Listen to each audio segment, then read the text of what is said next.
Spectrum Tamil நேர்களுக்கு வணக்கம். ஐயா கருப்பனே வாரும் ஐயா எங்க கூடவே. என்னடா இவன் ப்ரோக்ராம் எடுத்தோன்னே பாட்டு பாறானே வைப் பண்ணான்னு பாருங்களா. இன்னைக்கு கரூர்ல சிஎம்சி ஜோசப் விஜய் அவர்கள் சென்றிருப்பதையும் அவர்கள் செய்ததையும் அவர்கள் பேசினதையும் அவருடைய ரசிகனாக இருந்தா நிச்சயமா அதுவும் கருப்புலயே அவர் வந்திருக்காரு. கருப்பு பேண்ட், கருப்பு சட்டை, கருப்பு ஷூவு, எல்லாமே கருப்பு. ஏன்னா துக்க நிகழ்வு இல்லையா, அதனால அவர் போயிருக்காரு. உள்ளபடியே நானுமே அவருடைய ஸ்பீச்சை பார்த்து ரொம்பவே புலகாங்கிதம் அடைஞ்சு போனேன். ஆனா கொஞ்சம் உட்காந்து ஒரு பத்திரிகையாளராக நடுநிலையோட யோசிச்சு பார்த்தோம் அப்படின்னம்னா, சிஎம் அப்படின்ற ஒரு ஹாட் சீட் கொடுத்துருக்காங்க. அந்த ஹாட் சீட்டுக்கான பொறுப்புணர்வு நிச்சயமா இருந்துச்சு அப்படின்னா ஒரு ரசிகர்களை திருப்திப்படுத்தக்கூடிய அளவுக்கான ஒரு சினிமா கண்டென்ட் இதுல இருக்குமா அப்படின்றது கேள்வியா இருக்கு. மீண்டும் எழுதி கொடுத்தது அவர் வாசிச்சிருக்காரு. கமெண்ட் பாக்ஸ்ல வந்து டிவிகே தொண்டர்கள்லாம் வேற மாதிரி நம்மளை கழி ஊத்தினாலும் பரவாயில்ல, இந்த காணொலியில சிஎம்சி ஜோசப் விஜய் அவர்கள் பேசிய பேச்சுல எனக்கு என்ன தோணுது, ஒரு பத்திரிகையாளர் நடுநிலையோட என்ன பாக்குறோம் அப்படிங்கிறதா சொல்றேன்.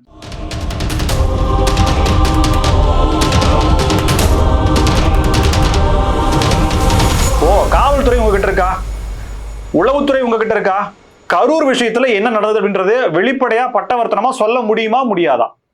ஒரு விசாரணையை வச்சு இன்டர்னலா நீங்களே அதை மேற்பார்வை பார்த்து குழு எனக்கு அதை ரிப்போர்ட்டை கொடுக்கணும். எதனால எப்படி இறந்தாங்க அந்த 41 பேர்? நீங்க பேசும்போது சொன்னீங்கல்ல, சின்ன குழந்தைய நான் பறி கொடுத்திருக்கேன், எவ்வளவு மன கஷ்டத்தோட நான் இருந்தேன், நான் என்ன ஓடிட்டேனா அப்படின்ற. ஏர்போர்ட்ல கூப்பிட்டு 41 பேர் செத்துருக்காங்க சார், ஏதாவது பேசுங்க சார் சொல்லி கேட்ட வீடியோ இப்ப வைரல் ஆயிட்டு இருக்கு. எதுக்கு இந்த மாதிரிலாம் பேசணும்? இப்ப அந்த ஏர்போர்ட்ல பேசுறதுக்கு உங்களை யாராவது தடுத்தாங்களா, இல்ல ஏற்கனவே சொல்லி அனுப்பிச்சாங்களா? அதை சொல்லலாமே. நீங்க சிஎம் தானே, இப்ப பேசுறீங்கல்ல என்ன அப்படின்னு சொல்லி அந்த பீப் போட்டு இன்னைக்கு பேசுறீங்கல்ல, இப்போ உங்களை யார் என்ன கேள்வி கேட்க முடியும்? நீங்க தாராளமா எனக்கு இந்த கால் வந்தது, நான் அதனாலதான் நான் பேசல பற்றி சொல்லலாமே. மீண்டும் அந்த ரசிகர்களை 31 பேருக்கு வேலை, அதுவும் நீதிமன்றம் சொல்லிடுச்சு நிரந்தர வேலை கொடுக்க கூடாது கேஸ் முடிகிற வரைக்கும் சொல்லி 31 பேருக்கு வேலை, ஒருத்தருக்கு 10 லட்சம் ரூபாய் பணம். இது எல்லாத்தையும் தாண்டி நினைவு சின்னம்னு சொல்றீங்களே, நீங்க யோசிச்சு பாருங்க, யாருக்கெல்லாம் நினைவு சின்னம் வைப்பாங்க?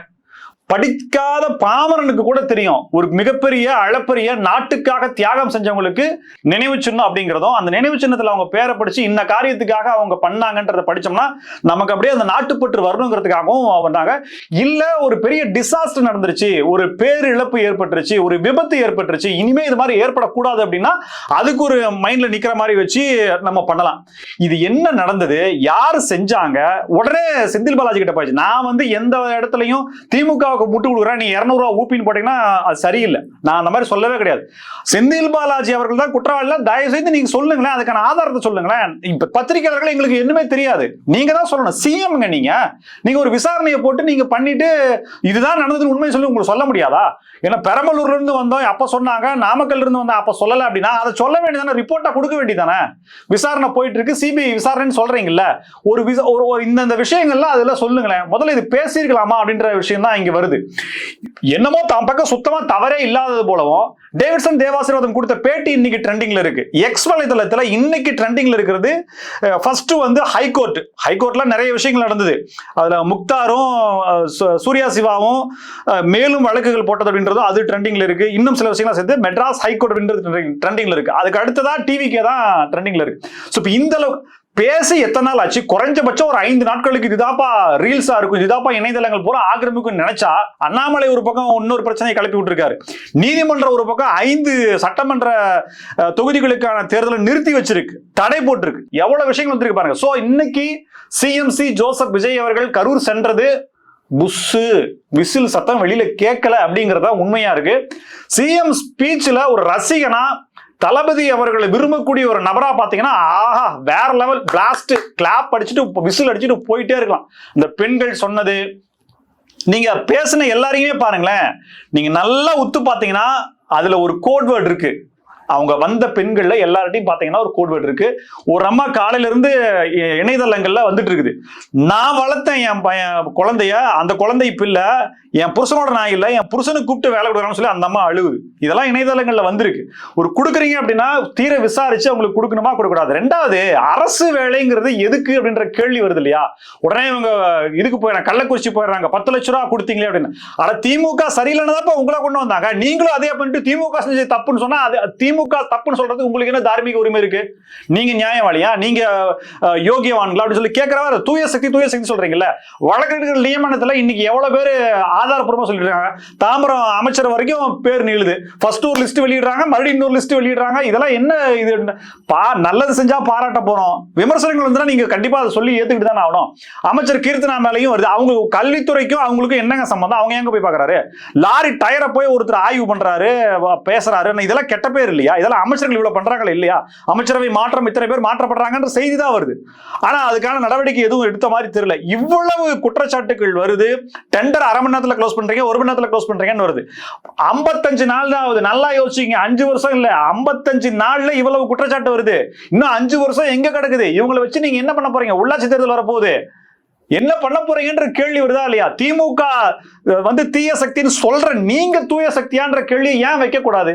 இன்னைக்கு சிஎம் பேசுற இதுல இன்னொரு பாத்தீங்கன்னா, சிஎம் வந்து சென்னை ஏர்போர்ட்ல இருந்து கிளம்பி விமானத்துல வர்றாரு.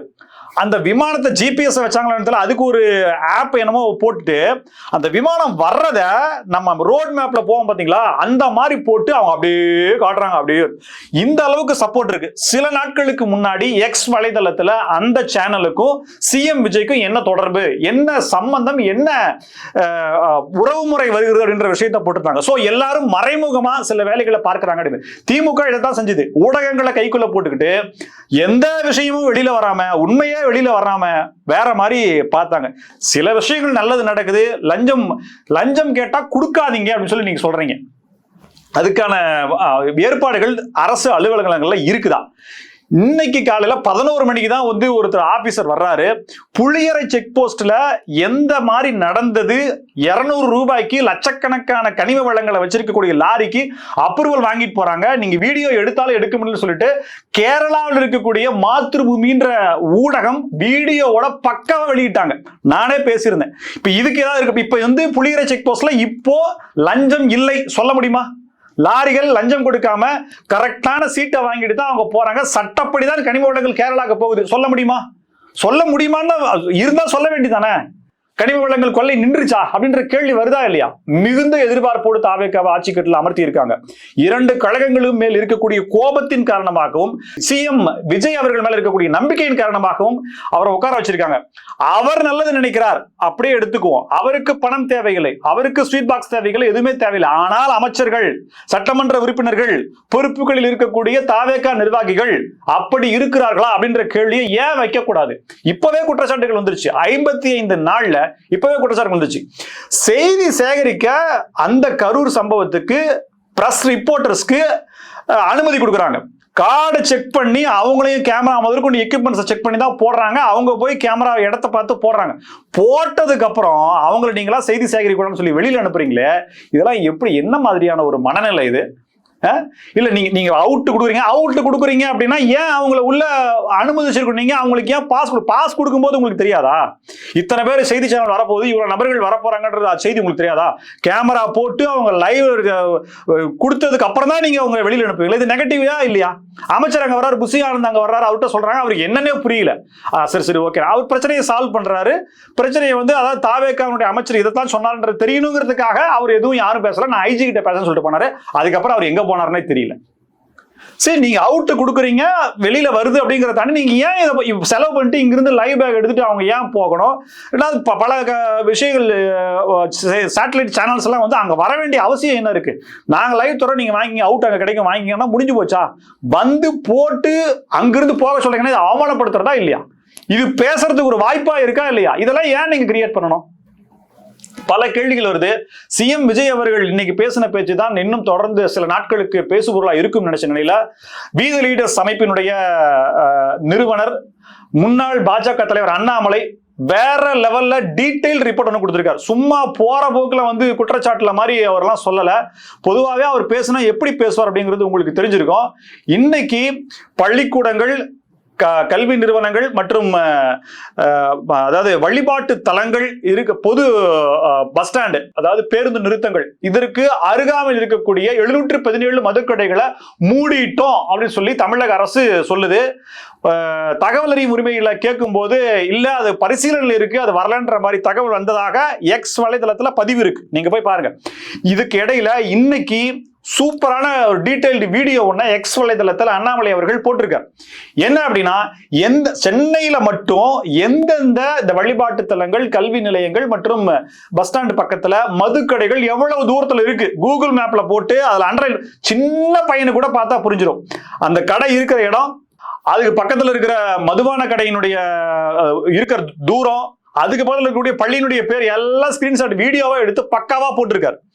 சோ இது தூய ஆட்சின்னு சொல்றீங்க அப்படின்னா, எவ்வளவு மதுக்கடைகள் தமிழ்நாட்டில் இருக்கு, மது பிரியர்களுடைய எண்ணிக்கை கடந்த ஆட்சியில தான் பேரை வச்சாங்க, குடிகாரங்களே சொல்லுவோம், குடிகாரர்களுடைய எண்ணிக்கை எந்த அளவுக்கு இந்த கடந்த ஆண்டுகள்ல அதிகரிச்சிருக்கு அப்படின்ற பல டீடைல் ரிப்போர்ட் எடுத்திருக்காரு. சூப்பரான டாபிக்க அப்படியே அடிநாதத்தை பெண்களை உள்ளபடியா அவங்க போற்றக்கூடிய ஒரு விஷயத்தை அண்ணாமலை எடுத்திருக்காரு. இதை மட்டும் அவர் தோண்டி எடுத்தார் அப்படின்னா வேற லெவல்ல பிரஷர் நடைபெறக்கூடிய தாவேக அரசுக்கு அமையும் அப்படிங்கிறது இருக்கு.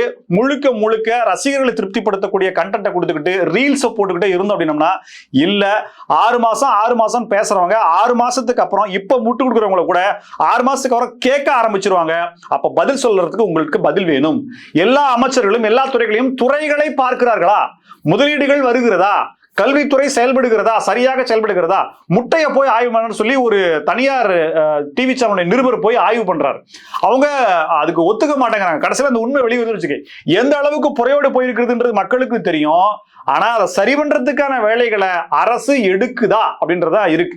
ஒவ்வொரு வீட்லயும் விஜய் இருக்கேன், நான் தாய்மாமன் டூப்பு தாய்மாமன் கிடையாது, ரியல் தாய்மாமன் சொல்றேங்க. இந்த தாய்மாமன் சீரு தங்கம் கொடுக்கறது அப்படிங்கிறது முதல்வன் திட்டத்திலையும் இன்னும் சொல்ல போனால் விடியல் பயணத்தின் திட்டத்தையும் பேர் மாற்றுவது போல இது தாவேகாவும் விஜய் அவர்களுக்குமான தனிப்பட்ட புகழை சேர்க்கக்கூடிய ஒரு திட்டமா இல்லையா?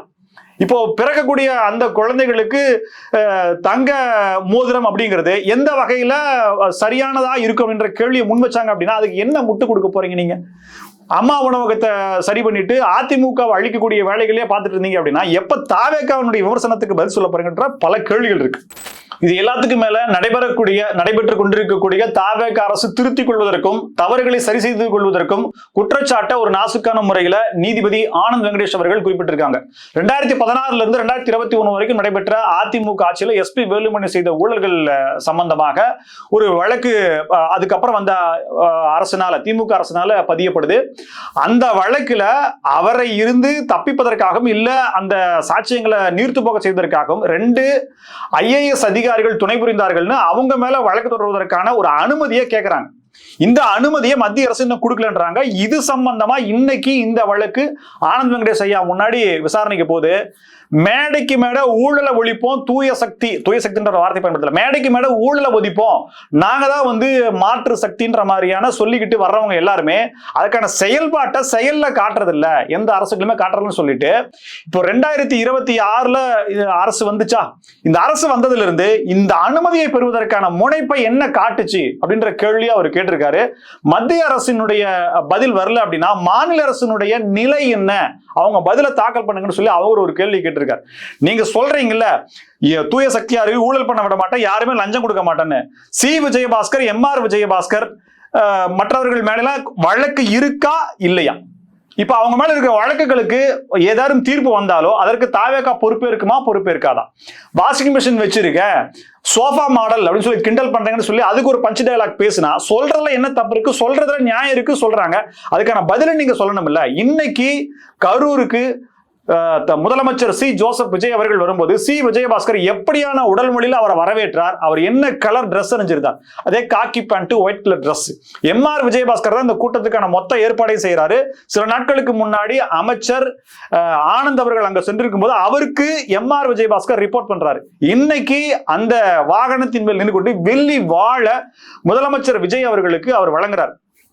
கிட்டத்தட்ட எம்ஜிஆர் இருந்தபோது எப்படியான சூழல் நிலவியதோ, எம்ஜிஆரை மக்கள் எப்படி பார்த்தார்களோ, எம்ஜிஆரிடம் அப்போதைய சட்டமன்ற உறுப்பினர்கள் அமைச்சர்கள் எப்படி நடந்து கொண்டார்களோ அதுபோல MR விஜயபாஸ்கர் இன்னைக்கு நடந்து கொண்டிருக்கார். நான் என் பேரப்பிள்ளைகிட்ட கேட்டேன், 10 வயசு இருக்கக்கூடிய பேரப்பிள்ளைகிட்ட கேட்டேன், என்ன எங்க கட்சிக்கு வந்துட்டீங்க போலான்னு சொல்லி அந்த பையன் சொல்றான். வாக்களித்தவர்கள் மட்டும் இல்லாமல் இனி வாக்களிக்க போறவர்களும் CM விஜய் பக்கம் தான் இருக்கிறார்கள் சொல்றாங்க. அப்பனா உங்க நோக்கம் என்ன? அதிமுக இருந்தா உங்களுக்கு எதிர்காலம் இல்ல, அதிமுக இருந்தா நீங்க ஜெயிக்க மாட்டான், தோல்வியால உங்களால இருக்க முடியாது, கட்சியை வளர்க்க முடியாது, கட்சியினுடைய கொள்கையாவது ஒன்னாவது எங்களுக்கு தேவையே இல்லை, இவ்வளவு காலம் அடையாளம் கொடுத்தாலும் எங்களுக்கு தேவையே கிடையாது, போய் அதிகாரத்துல போய் இணைஞ்சிட்டோம் அப்படின்னம்னா அப்படியே நிம்மதியா இருந்துக்கலாம், இனி வரக்கூடிய காலங்கள் நம்மளுடைய காலங்களா இருக்கும் அப்படின்ற பேராசை எதிர்பார்ப்பின் காரணமாக நீங்கள் போயிருந்தீங்கன்னா இதுவே சோஃபா மாடலுக்கான ஒரு உதாரணமாக வருதா இல்லையா? இதுவே குதிரை பேரத்துக்கான ஒரு அடிப்படை காரணமா இருக்குதா இல்லையான்ற கேள்வி வருதா இல்லையா? சோ வந்திருக்கக்கூடிய எல்லோருமே எதிர்பார்ப்போடு வந்திருக்காரு. சி விஜயபாஸ்கர் நான் முதலமைச்சர் முன்னாடிதான் இணைவன் சொன்னாரு, கடைசியில இன்னைக்கு முதலமைச்சரை பார்த்தோம்னா அவர் வேற மாதிரி அப்படியே அந்த உடல் மொழியில பேசுறாரு. சோ இவங்க எல்லாம் இவ்வளவு என்ன மதிப்பு குறைவு மரியாதை குறைவாக இருந்தாலும் அங்க வர்றாங்கன்னா அங்க என்ன எதிர்பார்ப்பு அவங்களுக்கு இருக்கு, இவங்களை வச்சுக்கிட்டு நீங்க எப்படி தூய் ஆட்சி கொடுக்க போறீங்க அப்படின்ற கேள்விதான் திரும்ப திரும்ப வருது. நீதிபதி ஆனந்த் வெங்கடேஷ் கேட்ட கேள்விக்கு தாவேகா தலைமையிலையும் அரசு தரப்புலையும் என்ன பதில் கொடுக்க போறாங்க அப்படின்றத $1 மில்லியன் கொஸ்டினா இருக்கு. தொடர்ந்து இணைந்து நீங்கள் ஸ்பெக்ட்ரம் தமிழோட. நன்றி நேயர்களே.